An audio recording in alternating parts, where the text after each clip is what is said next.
I'm going to set this down and use the pen. And knock it over. So I'm just going to start out with a little reading.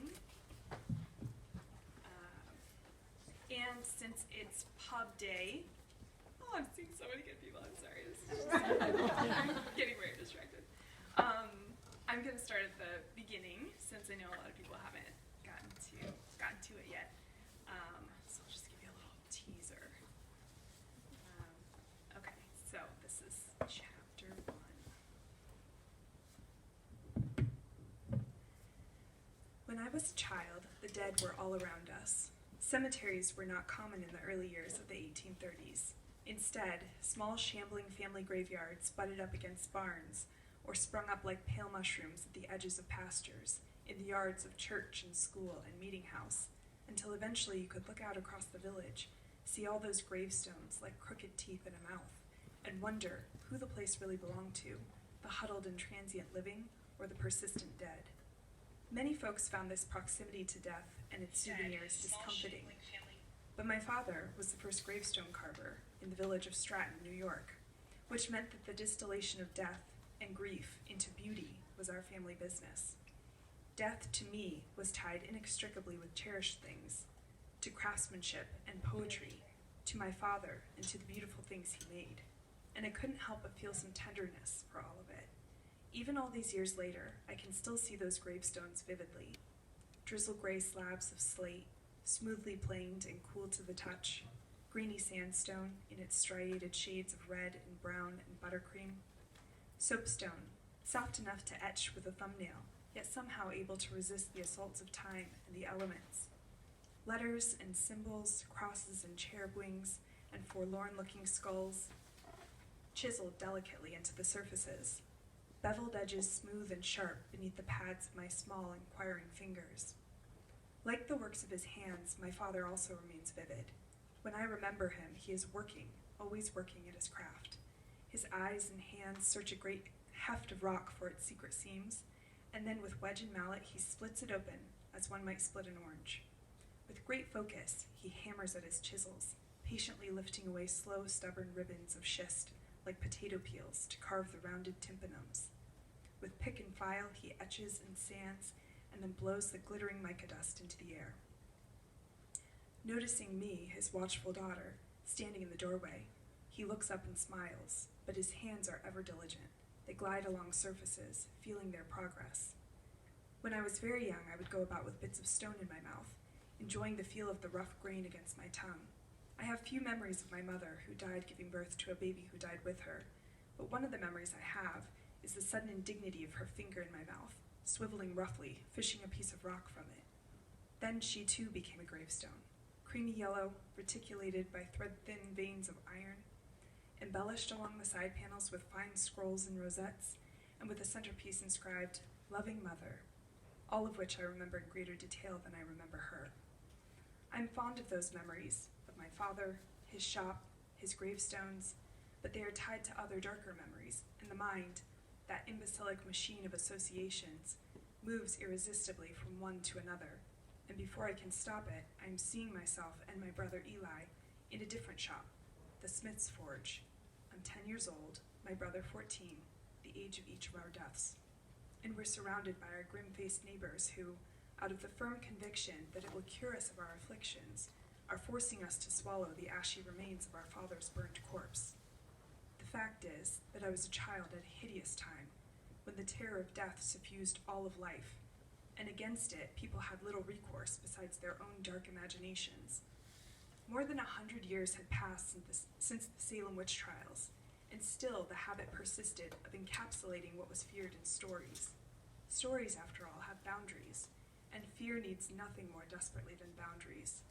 Thus, a crop failure or injury might be construed as the work of demons, or the fruit of some unholy pact with the devil, or punishment for one's own unconfessed sin. This was why when the wasting death, what is today called tuberculosis, came to our town, it arrived wrapped in a shroud of stories that were passed, like the disease itself, from hand to hand, until they had both spread to nearly every town and village along the eastern seaboard. The restless dead, it was whispered, were crawling up out of their graves at night and preying upon their own family members, dragging them down ounce by bloody ounce into the graves beside their own. This explained why entire families would crumble, one by one, strong, vigorous men and women watching their flesh fall suddenly away, their eyes receding into their skulls, the coughing and the blood.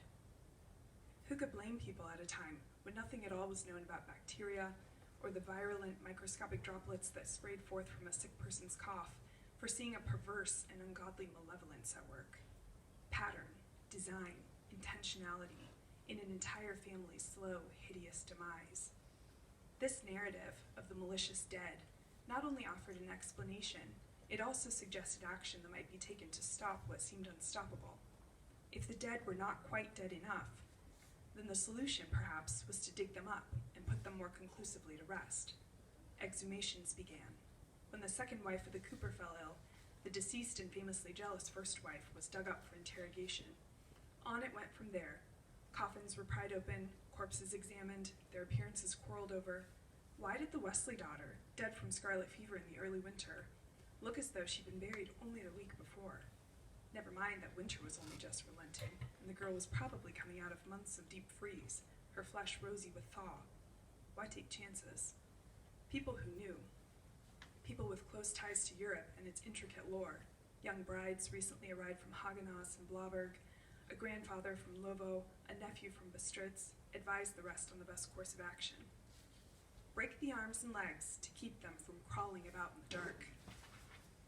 When one measure failed to stop the descent of the living toward death, a new measure would be offered.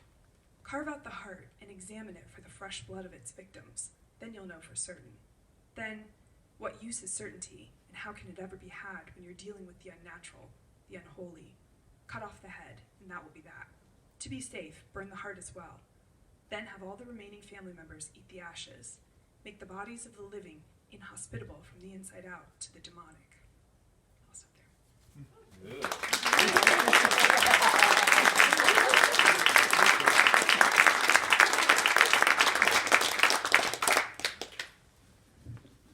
And now we get to talk. So excited. So first, congratulations. First book. Woo! When you're sitting in a place like this, it looks like everybody publishes books, but everybody doesn't publish books. So, and not just a little tiny collection of short stories, but a long, substantial novel. So wow. Thank you. So, Yeah. it's a big You begin your acknowledgments with a sentence that struck me, and I don't remember it exactly, but it's essentially, it's a truth universally acknowledged among writers that most books begin as crap. And I thought, props for honesty. I'm glad you like that. So that suggests there's been a little bit of a journey from beginning, and I was wondering if you could talk a little bit about your journey in writing this book. Yeah, I would love to. Definitely a journey. It took me 6 years to write this baby, revise it. So from first putting, fingers on the keyboard to selling it, a 6-year process. What's so interesting to me about it too is that my kids were babies when I started, and they're giants now. And so there's just like this very visible measure of that journey. But so it started out as a novella that I wrote my first year in grad school, and I didn't really have any big ambitions for it. It was just like, here's this thing that I wrote, I workshopped it, and I got a surprising amount of encouragement. I was a little insecure about writing a piece of vampire fiction, but I got a lot of enthusiasm and people saying, "Oh, this is really cool. Like you should do something with it." And obviously, by the end of your MFA, you need to have a thesis, a novel-length thesis. And I actually started. My intention was to write a sequel and have that be a novel-length thesis. And so I was at work on a sequel and kind of realized there's time for thesis, and also it makes zero sense to have a novel-length sequel to a novella. That just isn't done. So I thought, well, why don't I expand the novella? Because I had a lot of, the novella actually, it might be interesting to some people that it primarily focused on the 1980s story. And then it just sort of hints back at her past, but it doesn't show it. And so it was really exciting to get to flesh out the backstory that I had hinted at and I had dreamed about, and I had almost been like, it's too bad I can't tell about that, and so I just got to, and it felt really Kid in a Candy Shop, like, oh, now I just get to go and dream, and just, like, where does she go, and what happens there, and why is she there, and how does she get to the next place? So it was really fun, and from a craft perspective, it was really interesting having a completed work that I got feedback on fairly early, and then the further work was to sort of like drop in more. It almost felt like an accordion folder, and I got to like put in more stuff, which I recommend as a strategy for writing a novel. Like I think anything else I do from here on out is going to feel a lot harder. Very cool. And just for people who have not yet read the novel, it has a double chronology. There's a story in the present, which is 1984, and then interwoven with that are what we eventually see as a chronological account of the main character's history from that very beginning that Jacqueline read. I wanted to ask, anytime you write a vampire story, you take on what I call the vampire claptrap. All the stuff that comes with, are they going to be around during the day? Are they going to just drink human blood? Is there going to be stakes through the heart? Yeah. All of that. And everyone who writes a vampire story has a different take on the claptrap. I know Stoker's best. He actually has a very complicated set of rules for Dracula, most of which haven't been picked up by later writers. But Should you I have give it her hairy hands?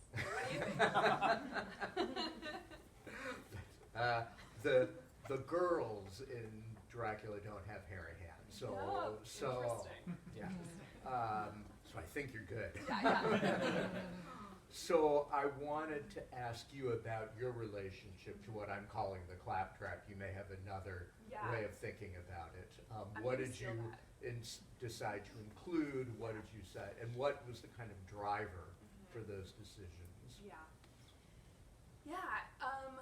So I approached it with just like a lot of arrogance and hubris, and just said, I'm just going to do what I want, and I don't care what anybody else is expecting or wanting. And so basically, what I wanted was a blood drinker, someone who lived by parasitic means, someone who has this thing about them that is kind of hard to explain and brings with it a lot of awkwardness and a lot of shame and a lot of discomfort. But I didn't really need much of the rest, and I wanted it to feel like realism. So to me, I thought of the vampire as just a specific kind of organism, like, just another kind of creature, not real magical, not really as fantastical as they often are. And I certainly had friends and colleagues in workshop who were like, well, who were like steeped in the genre and were like, you need to address this. Like, everyone's going to be wondering, is she going to see her face in a mirror? And I've read vampire novels that do that kind of like third paragraph, oh, by the way, I can go outside, I just need to wear sunscreen, or something like that, and I don't like it. So I really just decided, like, this is my world, figure it out, best of luck, and I really haven't experienced much pushback on that. I feel like people, I think the kind of clues people in that this is a little bit of a different vampire book, and that it's going to be a little more realist and maybe not have as much of the claptrap. But she is exceptionally strong. She has some, like, I think of her as like a predator, like a predator that exists in the natural world, like a panther or something. This is what she eats, and she's also designed for obtaining what she needs. Because I just like strong. So I threw that in. You did give her the second set of special vampire teeth that click into place. Yes, because we don't want people seeing those Right. all the time. Yeah, and this isn't an excuse, like you can do whatever you want, but there are some really interesting animals in the world that have those teeth kind of hidden back, and they like come out. And I love that image of like, it's feeding time. Like out come these horrifying teeth. And it was fun to describe that, like when she gets into certain circumstances, like her teeth start pushing themselves forward and kind of suggesting their presence, and it was a fun physical detail. The novel has a really interesting geography in her peregrinations before ending up in New York. And I'm wondering where Alexandria, Eastern Europe, and Chamonix all came from. Yeah. So they all came in different. It's interesting because like each of those sections, writing those sections was like a part of my life, and I can think about, well, when I wrote that, here's what was going on. But the easiest one is Alexandria, because I taught there for a little while, and it's just always been one of those places that like I want to write about it someday. And I love Durrell's Alexandria Quartet, and so there's a bit of an homage to that. And it's just such a beautiful, extraordinary city. And I also love the writing of Naguib Mahfouz, who's an Egyptian writer, and his portrayal of the city, it has this kind of haunted feel and this melancholy that I really loved for that portion. She's in a very dark place at that portion of the story. And then Chamonix, I am a Francophile. I love France. So I just shamelessly like do what I want to do and then make up reasons for it a little bit. But Chamonix, Mont Blanc in France during World War II is an extraordinary place and story. It's this little teeny mountain town that, even though it was like a very tiny village, it also hosted the Olympics one year a little bit before. And the Nazis wanted it, and Italy is right down the hill. So the line there is right there. So they could look out and they could see Austria. They could see the advance of the German army, and they could see the enemy in every direction. But they were tucked away enough that they were a little off the radar, or mostly off the radar for most of the war, and they hid a lot of Jewish children up in the Alps. And so I read a really wonderful book, Village of Secrets, that talked about the children that were hidden by nuns up in these alpine villages. And so that was really interesting and inspiring, but also they defended their village from Nazi invasion, and the story of that I feel like needs to be a movie too, because they were on skis and they knew their mountain, and the enemy was all around them trying to swarm up from every side, and they just whooped them. Like the Germans and the Italians, they just picked them off, and it's a really cool story. So I loved that. And then the Eastern European story, the grandfather sends her away, and it's to sort of his origin, his place of origin in Eastern Europe. And that part of the story, like, manifested my imagination very clearly and very early. Even when I wrote the novella, like, I knew that that was there. And I ended up working with a guy from Moldova who he was very chatty, and he just started telling me about life in Moldova, and he was very interested in the lore and the old religions of where he had grown up, and he would tell me about all the gods and their relationships to each other, and I was just like, go on. Yes. And then I went and, like, researched it myself, and it was just perfect.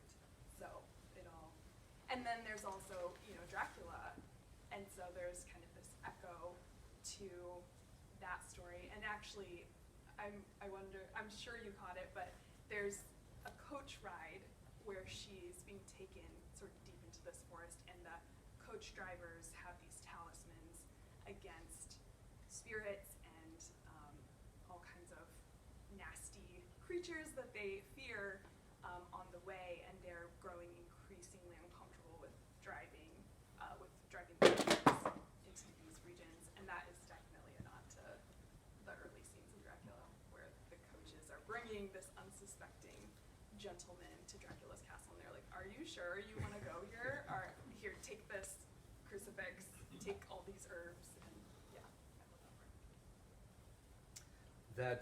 Let me just see what we're doing on time. I want to make sure everybody here has time for questions. But that's a good segue into my next question, which is about the title, because the title comes from, among other things, some of those, or one of those older gods. Yeah. So could you talk a little about, rather than calling it Vampire Preschool Teacher of New York, calling a it great title. the god. So thematically, the book is Colette, or Anna's immortality allows us to see the rhythm of every life, but on a larger swath of it. So she gets things, she makes connections, she finds people that she cares about, finds some kind of home, and then inevitably something happens and it comes to an end. In her life, it's often very tragically. She does not age past, she sort of reaches maturity and then stops. And so that is a pressure on her to move on. She can only stay in a place for so long before people start to be like, hey, what's up? But she has this cycle of loss and of deep pain at the experience of loss. And she is taught when she's an adolescent, she's taught about these gods, and there's this god Chernobog who is the personification in that religion of loss, of destruction, of darkness. And she seems to encounter him in very manifest ways. And so every time that she loses something, this god visits her and essentially takes it from her. And she just develops this deep terror of this god, the god of endings. And she lives her life haunted by his coming and the threat of his coming. And her response to his regular taking is to become determined never to have anything that can be taken, to live a very detached life where she doesn't have anything that's of too much value, where she doesn't have anything that it would hurt too much to lose. And that is where we find her in the present story. She's very carefully constructed a life where she gets just enough connection with these preschool children, but they come and go, so she gets to enjoy them, but you can't be attached. They're gonna leave, as any teacher knows. And she is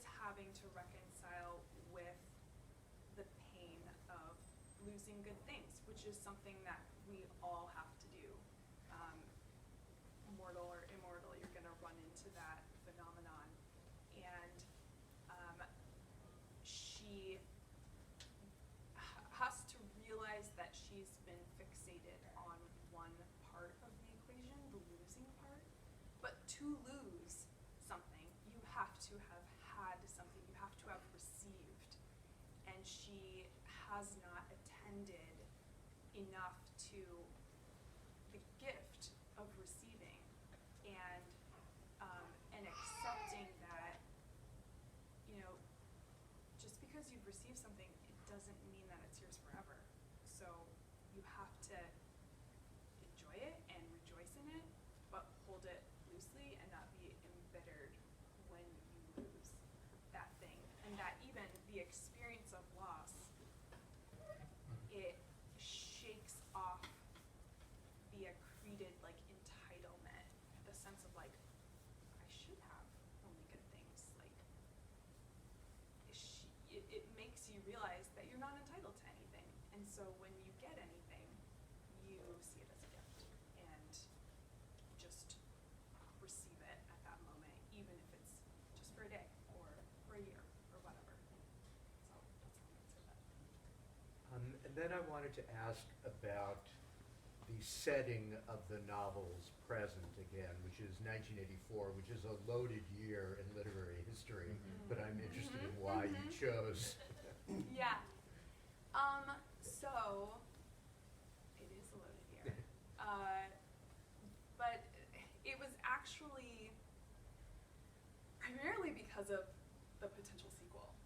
So thinking about where people would be later and what would be happening in time later, I needed it to be, within a certain frame. But also, I wanted it in the 80s from the beginning. I'm an 80s child. I have a lot of vivid memories. And the 80s were when you could slip away unnoticed. You didn't have cell phones, which I hate writing about cell phones. It's just a thing of mine. I don't want to say she checked her tweets. Ugh. I know I'll have to do it someday, but and yeah, it was before they had computers that were in wide use. They couldn't just look up your file. They couldn't compare your records. So it was easier to slip away and remake yourself, and the story would be a lot more challenging if it were set much later. Well, then will there be a sequel? That's a great question. Okay. I don't know, but I do have ideas, and I do have a few hundred pages that I started. I don't. Who knows? Who knows if they're usable? Who knows if I'll like them when I go back to them? But it's not the plan for the next book. But I do dream about it, and that's always a hint to me if I find myself dreaming and I'm excited about the dreams that I have. Then it feels like, yeah, that's probably going to get written someday. It was the question I had when I finished the novel, which ends on a kind of precipice moment. Yeah. I wonder if there's going to be God of Endings Part 2. Yeah. I'll have to come up with a better title though. I'm sure you will. Yeah. Let's see if it's time. Yeah, it's time for me to shut up and for you all to ask your questions. Yeah. What was your favorite part to write, and or what part do you think turned out the best, and were they the same or different? That's a great question. So I've got some of my writing students from the loft here, so they've already kind of heard this answer, but a lot of my favorite parts to write were the parts that I added in revision right at the end, which I think makes sense because by that time you know what you're trying to say, and so you are able to put in this scene that is just like, you're an expert on the story now, and the first time through, you're not. I'm not. When I wrote the book, I did was learning what the book was, but by the end, you're like, this, So one of the last scenes that I wrote was a scene where a character from her past reappears, and they have a discussion over glasses of blood, naturally, and they talk about the God of Endings, and they talk about, she gets to ask another vampire. She's very isolated. She is kind of intentionally, she's not at peace with who she is, and she's kept herself isolated from other vampires, and she finally has this opportunity, and her defense is down enough to say, explain this to me. What is this all about? Do you have any experience with this? And the conversation that they have was very fun for me. I also really like that character. So that was a really enjoyable one. I also, there's a scene on a ship where she commits a very violent sort of hunger, insanity-induced act, and it's very dreamy. She's hallucinating, really, because when she suppresses her hunger, which she tries to do often, she tries to just like, I won't be this anymore. I just am not doing it, and then she just goes crazy and does terrible things. And so it's one of those, and she's really in an altered state, and it's very kind of musical and dreamlike, and that was really fun to write. So I would say those. Yeah. Oh, what was the other question? I think it was like, Was my favorite? what was your favorite to write, and what do you think came out the best, and are they the same? I'll tell you the hardest thing to write was the first chapter. I wrote the first chapter, I rewrote that chapter so many times.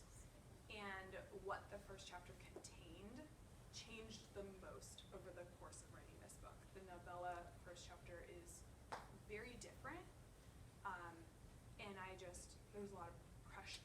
I put a lot of pressure on myself, like these opening words are so important for setting the tone, and it's kind of complicated too, like what's happening and condensing it, and so it was like a puzzle. And I probably worked at a paragraph for a week and stuff like that. And now I'm like, that was fun. It was really, really hard. It was fun. It was a challenge. Did I see a tiny hand over here? What inspired you to make the book? Question. What I was inspired by being a new mother. So naturally I wrote a vampire book. Right? Feel that. The other mothers? Yeah. Yeah, I was a new mother, and I had always been a screwed up, broken, imperfect human being before that, but hadn't really cared. It was like, well, deal with it. Like, you're screwed up too. And you're young, you haven't read all the healing posts on Instagram yet. So I was just a messy human, and I had a new baby, and it was the first time in my life I was like, I must get this right. I must do everything right. I want nothing but the best for this child that I've brought into the world. And I couldn't.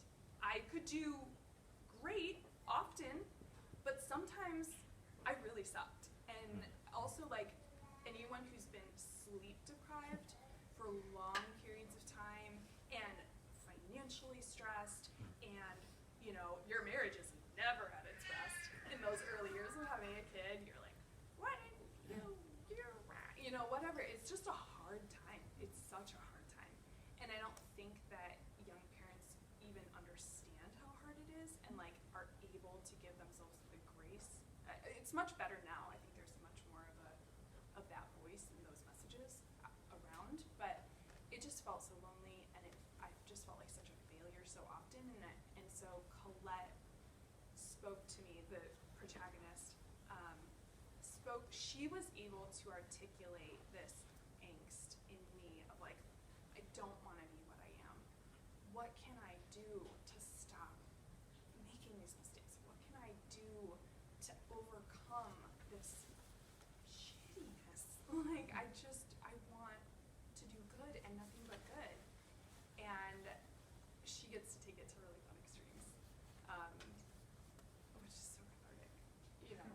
And so, but then, because it was a 6-year book, 6-year project, initially the fundamental conflict of the story is the self, and the good and the bad in the self, and trying to overcome the monster in yourself. But as it went on, the theme shifted to, how do I trust the world with my children? How can I? It's every bit as monstrous. It's way more monstrous than me. It doesn't even care. Like the world is so dark and frightening, and I want nothing but perfect bliss for my children. And I'm so scared to hand them over to this monstrous world. And the novel deals with both. It deals with the darkness in ourselves, and it deals with the darkness in the world. And it really is about trust and about like letting go and just letting and trusting that they'll make it. Like we'll make it. We will. It's okay to go through hard things, to mess up. Yeah. So good question. Yes. So, I mean, 6 years, that's a long time coming. How did it feel for you to see, like, you go to barnesandnoble.com, you're the first book that comes up. That is so cool to see. How did that feel for you? Yeah, it feels like not real. It's just like, that's not real. That's not real. It's really exciting and just mind-blowing, and I kind of get glassy-eyed a little bit. like, no, they must be talking about some other book. I don't know why this is happening. But like every writer, all I want is for people to read and enjoy the story. Like it is a gift I'm trying to give to other people, because I like getting good book gifts from writers, and I love reading. I love the experience of a good story. I just want to give that to other people. So if I'm able to do that, and if people are like, yes, you've given us something enjoyable, it gives me so much joy, because I mean that is like, as a child, stories were so important to me, and so they just enriched my life, and that's what it's all about for me, is just still like pleasing that child, like giving that child a really good afternoon in the trunk bed, just laying there reading a book all day because you can't stop. That was me, and I just like want to give that to other people if I can, to whatever extent I can. Yeah.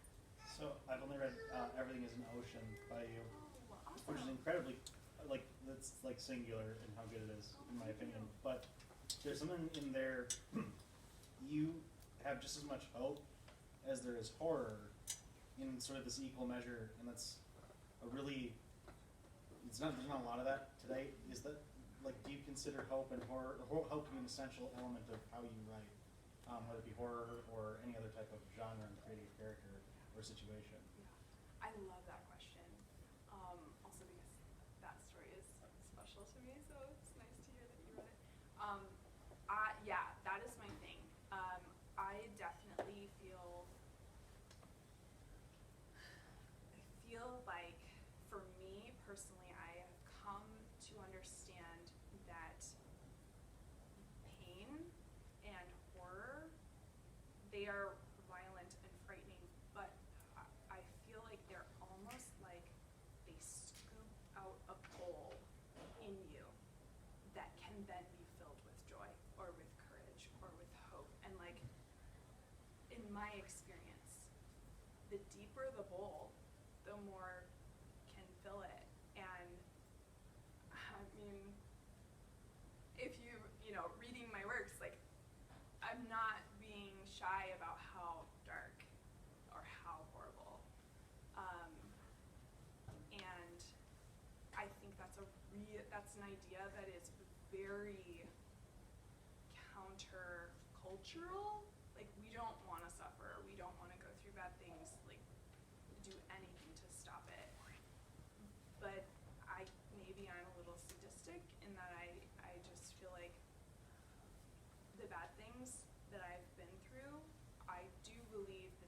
increased my capacity for joy somehow in this strange way, in that I just feel like every good thing is so precious because I've seen really bad things, and there are really bad things. And so every good thing, like, oh my gosh. And courage is a big thing for me, and the courage to hope. And in order to dramatize that, the horror must be very horrible.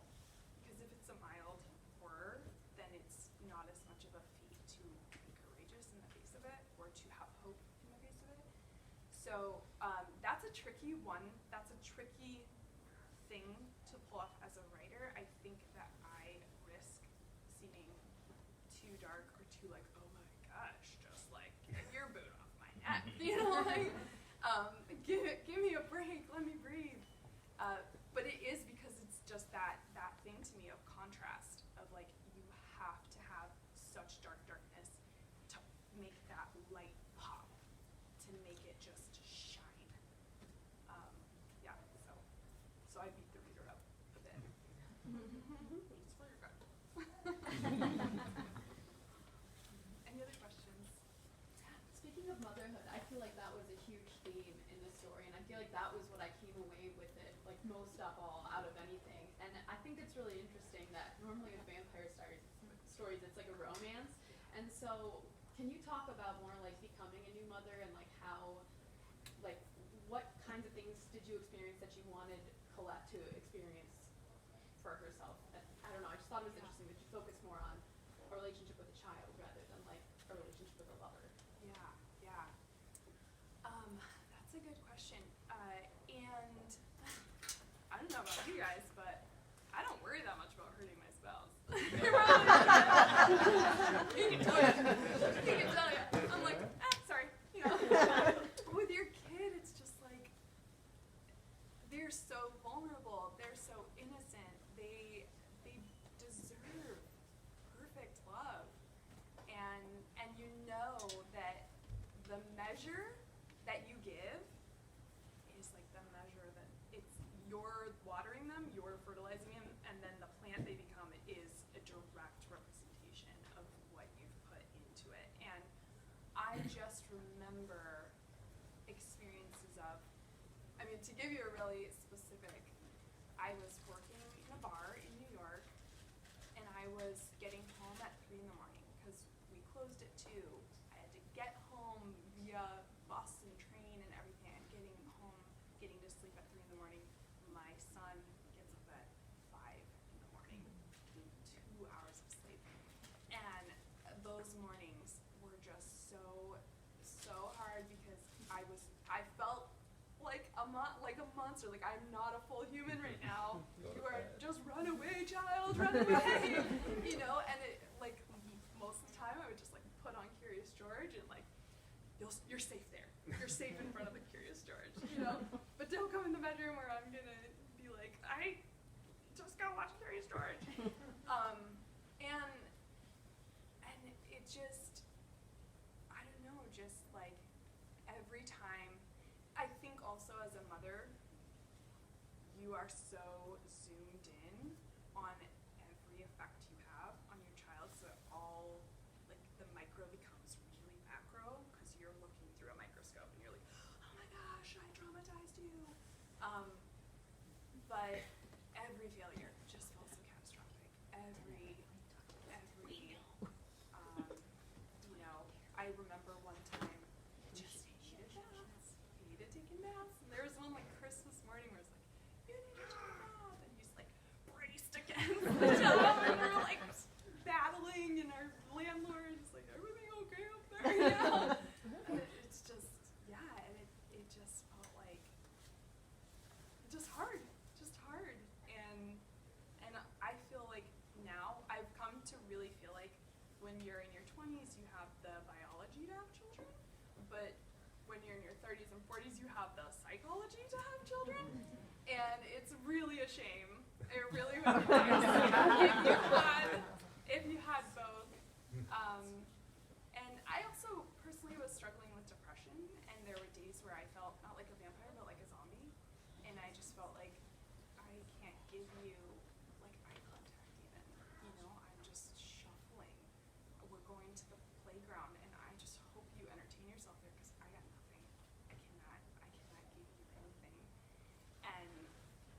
just, and you know, like, no, I want to be like fun and I want to pour into you, and I just can't, and you deserve it. So, yeah, and I think every mother ever could like sit and tell you like about all their failures and all the ways that they're like, I just wish I could have done better. I wish I would have done better. I wish I would have been perfect. And you know, still at the end of the day, it ends up being pretty good. You know, but it's still a lot of pain. What's next? What are you working on? Oh, I am working on. I'm working on quite a few things. When you work on one thing for 6 years, like you get a lot of other stuff kind of clogged up, and you're like, okay, now I want to get to everything else that I've been wanting to do for 6 years. But I'm mainly working on another novel, a science fiction novel. Science fiction is kind of like where my heart is, and so it's funny to have your first novel be fantasy. Even having it shelved in the fantasy section, I was like, I've never been there. You know, but really cool. It's expanding my horizons. So I'm working on a science fiction novel that I think will probably be massive and take 6 years as well. My husband doesn't like to do that. And then I'm also trying to get some short stories into shape for potentially a collection. And then I also have like some essays that I'm trying to put together in a coherent way. So like everything, every imaginable thing. Yes. Colette's fixation and knowledge around art, where does that come from in you? Oh, good question. That comes from living for so many years with an artist. Look right there, Andrew Holland. He is my resident artist, fine art painter, and my husband tried to teach me to paint many times, but especially when we were like dating or when we were first married, he would try to teach me to paint, and I wasn't good at it, but I was like, ooh, I bet I could apply that to writing. And like I just steal it and be like, yeah, tell me more. I'm not gonna paint, I'm not gonna draw, I'm not gonna be an artist, sorry. Get over it. But I will use that. And I love to think about the sort of Venn diagram of different artistic approaches and mediums. And I mean, I will sit there and think about like, how is singing like writing? How is singing like painting? How is acting like painting? And I just am so fascinated by that. And there's a lot of overlap between the visual arts and story arts. And it is watching him paint and hearing these theories, which they're based on like laws of physics. They're based on light and how our eyes see and stuff like that. So you wouldn't think they're not like philosophical like ideas. They are realities of the physical universe, and yet they apply to storytelling. And I just think that's super fascinating. I mean, the idea of the necessity of darkness for the impact of light, that comes straight from painting. And when he told me that, like, you know, if you want this, the light is what your eye is drawn to, but it is only drawn to it if it is contrasted with darkness. And it's drawn to it to the degree that it's contrasted with darkness. So the darker the darkness side, the lighter it appears. And I was like, that's so true. That's what I've been trying to say. So yes, I feel so lucky to share my life and my home and my writing space with an artist and a painter, and to get to work on that stuff. One more question. Yeah. Could you tell us about your process or your journey in finding an agent? Yes, I love to talk about the brass tacks of getting published because I knew nothing starting out, and it's really helpful to know stuff. So I had a wonderful teacher in my MFA program who, they don't all do this, but who told us the deal. So you need to find an agent. You should not pay an agent. They should make money when they sell your work. They should take you based on the strength of your manuscript and on their belief in their ability to sell it and make money off of it. And And so I had, my mentor had an agent, a really big shot agent, who she was like, you're welcome to query her. And so you do online research. You find agents, first find agencies. I recommend finding the top 10 agencies, because go big or go home.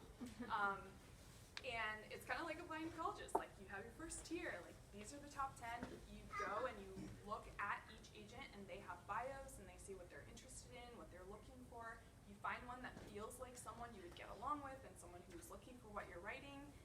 It's a total waste of time to just blanket approach people who are like, I don't even represent that. I mean, that's not my jam. So I queried. I got a few bites. And this was just after the first draft was hot off the press. I was that arrogant. I was like, we're ready, baby.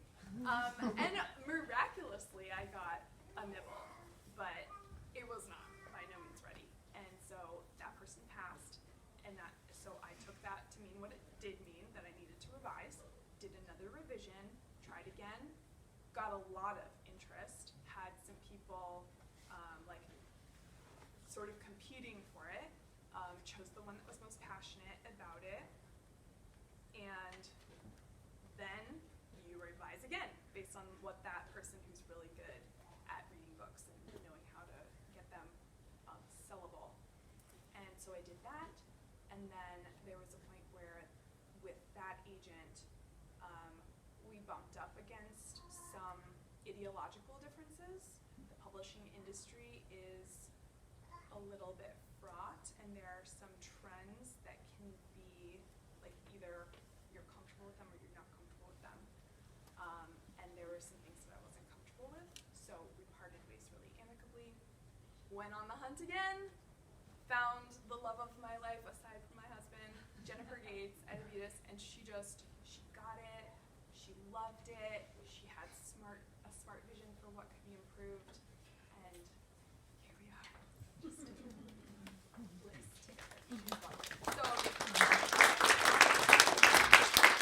want to write about that experience or something, like put that somewhere online so that people can know, because there just aren't a lot of resources for like, okay, how do we do this?